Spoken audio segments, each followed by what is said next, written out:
Сәлеметсіңдер ме балалар? Көңіл күйлерің қалай? Бүгін біз ана тілінің 5-ші сабағында дыбыстар мен әріптер тақырыбын жалғастырамыз. Балалар, бізде жылдың қазір қай мезгілі? Суретке қараңдаршы, кімдерді көріп тұрсыңдар? Жарайсыңдар, жақсы балалар. Қыста ойналатын қандай ойын түрлерін білесіңдер? Бірінші жаттығу. Мәтінмен жұмыс жасаймыз. Мәтінді мен оқимын, сендер мұқият тыңдайсыңдар.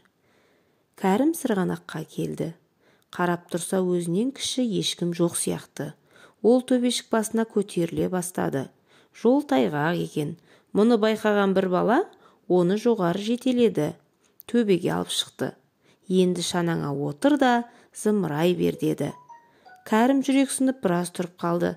Сәлден соң шанасымен төмен қарай зулай жөнелді. Бұл мәтіннің авторы Ермек Өтетілеуұлы. Мәтін не туралы? Өте жақсы, жарайсыңдар. Кәрімнің сырғанаққа келгені туралы бөлікті тауып оқы. Бұл мәтінде бөлік Кәрім сырғанаққа келді деген сөйлемнен басталып тұр.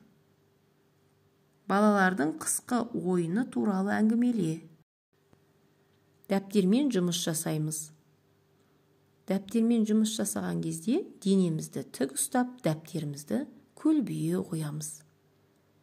Бүгін Г дыбысы мен әріпін көркем етіп жазамыз. Екінші жаттығуға назар аударайық. Орны ауыстырылып берілген сөздерден сөйлем құрап жаз. Сөйлем құрау үшін алдымен сөздерді оқып шығайық. Бірінші сөйлемге берілген сөздер балалар тепті сырғанақ. Екінші сөйлемге берілген сөздер киінді, олар жылы.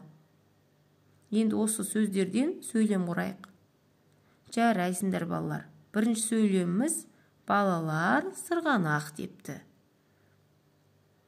Екінші сөйлеміміз олар жылы киінді. Олай болса балалар, осы құраған сөйлемімізді дәптерімізге жазамыз. Үшінші жаттығу. Әріптерден қыс айларының аттарын құра, оларды ретімен ата.